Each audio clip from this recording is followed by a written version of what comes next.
বাংলাদেশের ১০০ কোটি হিন্দুদের घुसपैठ के ঐক্যবদ্ধ मामले হয়ে में থাকার सरकार को আহ্বান बहुत कुछ करना আরএসএস है। প্রধানের। বাংলাদেশ ও যুক্তরাষ্ট্রের চুক্তিতে ভারতীয় পোশাক রপ্তানিকারকরা চিন্তিত। মুসলিম হয়ে আমরা কি অপরাধ করেছি? প্রশ্ন আসামের মুসলমানদের। আমাদের চ্যানেলটি সাবস্ক্রাইব করে পাশে থাকুন। এখন জানাবো বিস্তারিত প্রতিবেদনটি। ভারতের হিন্দু পুনরুত্থানবাদী সংগঠন রাষ্ট্রীয় স্বয়ংসেবক সংঘ আরএসএস এর প্রধান মোহন ভগবত বাংলাদেশের হিন্দুদের ঐক্যবদ্ধ হয়ে লড়াই করার আহ্বান জানিয়েছেন। তিনি বলেছেন, ভারতসহ বিশ্বের বিভিন্ন দেশের হিন্দুরা তাদের সমর্থন দেবে। মুম্বাইয়ে এক অনুষ্ঠানে বাংলাদেশের পরিস্থিতি ও ভারতের নিরাপত্তা নিয়ে করা প্রশ্নের জবাবে এসব কথা বলেন আরএসএস এর সরসংঘ চালক মোহন ভাগবত। তিনি বলেন, বাংলাদেশের হিন্দুরা এবার কঠিন পরিস্থিতির মধ্যেও দেশ ছাড়বে না বলে সিদ্ধান্ত নিয়েছে। আরএসএস এর শতবর্ষ উপলক্ষে দেওয়া এক বক্তৃতার পর শ্রোতাদের প্রশ্নের উত্তরে তিনি মন্তব্য করেন। এর আগেও বাংলাদেশের হিন্দুদের বিষয়ে বক্তব্য রেখেছিলেন তিনি। গত ডিসেম্বর মাসে কলকাতায় এক সেমিনারেও তাদের ঐক্যবদ্ধ হওয়ার পরামর্শ দিয়েছিলেন। মোহন ভাগবত বলেন, বাংলাদেশে এখনও ১০১ কোটি হিন্দু রয়েছে। তারা যদি একজোট হন তাহলে নিজেদের নিরাপত্তার স্বার্থে রাজনৈতিক পরিসর ব্যবহার করতে পারবেন। তিনি আরও বলেন, খুশির বিষয় হলো তারা পালানোর সিদ্ধান্ত নেয়নি, ওখানেই থাকবে এবং লড়াই করবে। লড়াইয়ের জন্য ঐক্য জরুরি। তার ভাষায়, বাংলাদেশে বর্তমান হিন্দু জনগোষ্ঠী ঐক্যবদ্ধ হলে নিজেদের অবস্থার উন্নতি হবে। ভারতের ভেতর থেকে এবং বিশ্বের বিভিন্ন জায়গা থেকে হিন্দুরা তাদের জন্য অনেক কিছু করবে, এ বিষয়ে নিশ্চয়তা দেওয়া যায় বলেন তিনি। তবে এর জন্য সমাজের ভেতরে শক্তি গড়ে তোলার প্রয়োজন আছে বলেও মন্তব্য করেন আরএসএস এর প্রধান। তিনি বলেন, এর লক্ষ্য হবে সচেতনতা ও নিরাপত্তার প্রস্তুতি। এক্ষেত্রে সিভিল ডিফেন্সের প্রশিক্ষণের কথা উল্লেখ করে তিনি বলেন। একই বক্তব্যে মোহন ভাগবত বলেন, সংঘের কর্মীরা ভাষা শুনে সন্দেহজনকভাবে অনুপ্রবেশকারীদের শনাক্ত করে প্রশাসনকে তথ্য দেয়। তার দাবি, শনাক্তকরণ ও নির্বাসনের প্রক্রিয়া ধীরে ধীরে শুরু হয়েছে এবং এর গতি বাড়বে। ভোটার তালিকায় বিশেষ নিবিড় সংশোধন প্রসঙ্গে তিনি বলেন, এই প্রক্রিয়ায় কিছু ব্যক্তিকে চিহ্নিত করে ভোটার তালিকা থেকে বাদ দেওয়া হয়েছে। তবে বিহার সহ পশ্চিমবঙ্গ ও আরও ১২টি রাজ্য ও কেন্দ্রশাসিত অঞ্চলে চলমান আইএসআই এর কার্যক্রমে কতজন অনুপ্রবেশকারী শনাক্ত হয়েছেন সে বিষয়ে কোনো সাংবিধানিক সংস্থা নির্দিষ্ট তথ্য প্রকাশ করেনি। জনসংখ্যার ভারসাম্যহীনতার জন্য তিনি ৩টি কারণকে দায়ী করেন: ধর্মান্তকরণ, অনুপ্রবেশ এবং কম জন্মহার। এই প্রসঙ্গে ৩ সন্তান নেওয়ার কথাও বলেন তিনি, তবে এটিকে ব্যক্তিগত সিদ্ধান্ত হিসেবে উল্লেখ করেন।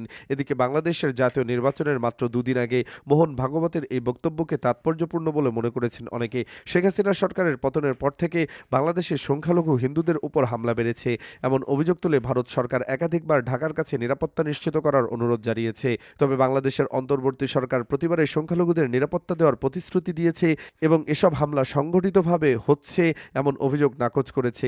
বাংলাদেশের হিন্দুদের উপর হামলার অভিযোগে আরএসএস এবং তাদের সহযোগী সংগঠনগুলো নিয়মিত সরব রয়েছে।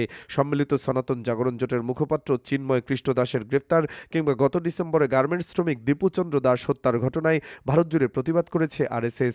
বিজেপি ও বিশ্ব হিন্দু পরিষদের মতো সংগঠনগুলো দিল্লিতে বাংলাদেশের দূতাবাস, কলকাতায় উপদূতাবাস এবং আগরতলায় সহকারী রাষ্ট্রদূতের দপ্তরের সামনেও এসব সংগঠন প্রতিবাদ কর্মসূচি পালন করেছে। দীপুচন্দ্র দাস হত্যার প্রতিবাদে বিভিন্ন শহরে বাংলাদেশের ভিসা অফিস ও দূতাবাসে বিক্ষোভের পরিপ্রেক্ষিতে কয়েকটি স্থানে ভিসা দেওয়া সাময়িকভাবে বন্ধ রাখে ঢাকা। অন্যদিকে ভারতের পররাষ্ট্র মন্ত্রণালয় গত ডিসেম্বরে জানায়, নিরপেক্ষ সূত্র থেকে পাওয়া তথ্য অনুযায়ী বাংলাদেশের অন্তর্বর্তীকালীন সরকারের সময়ে সংখ্যালঘুদের উপর ২৯০০ এর বেশি সহিংসতার ঘটনা ঘটেছে।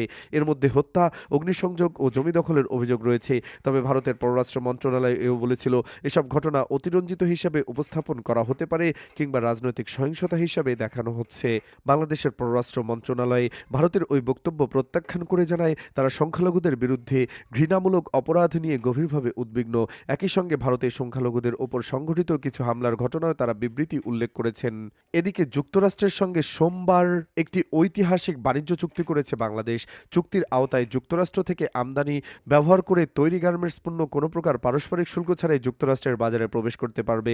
বাংলাদেশ ও যুক্তরাষ্ট্রের এমন শর্তে চুক্তি হওয়ার পর চিন্তিত হয়ে পড়েছেন ভারতের পোশাক রপ্তানিকারকরা। ভারতীয় সংবাদ মাধ্যম দ্য হিন্দুর প্রতিবেদনে খবর প্রকাশ করা হয়েছে। আশঙ্কা করা হয়েছে, এই চুক্তির কারণে ভারতের তুলা শিল্পে ব্যাপক নেতিবাচক প্রভাব পড়তে পারে। কারণ আগে ভারত থেকে বাংলাদেশে বেশি তুলা নিলেও এখন মার্কিন তুলার দিকে ঝুঁকবে ঢাকা।